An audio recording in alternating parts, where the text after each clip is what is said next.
gap between what the baby needed and what he got, that chasm, okay, that gap between what the baby needed and what the baby got. So kind of like a gap, like a fault on earth, the metaphor of fault on earth, a chasm on earth. So this princess got pulled down. Now you got this kind of like void-like feeling, existential emptiness. It's psychic pain like that, not to have your feeling self, your budding self.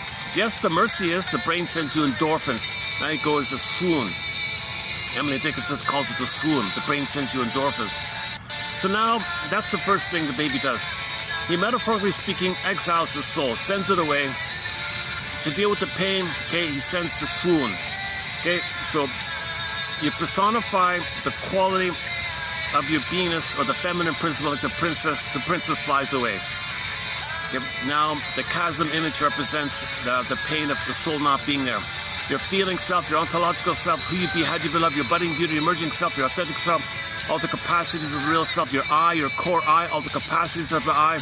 It's really where we live from this I. We live to the extent that we can come from this I, this feeling self-I. The golden ball is there. A wide range of feelings, needed feelings, appropriate feelings. So gratitude is going to be there.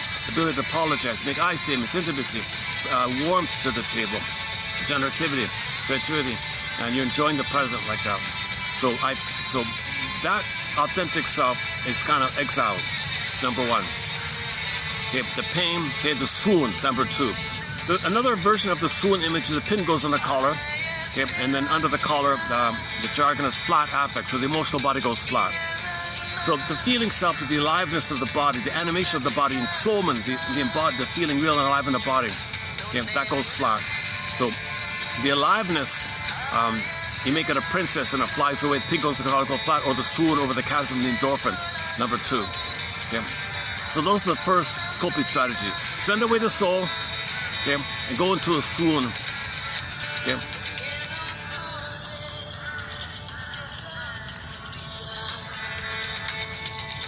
Now, the baby has this recording of what happened. He needed mother's love and he got shamed.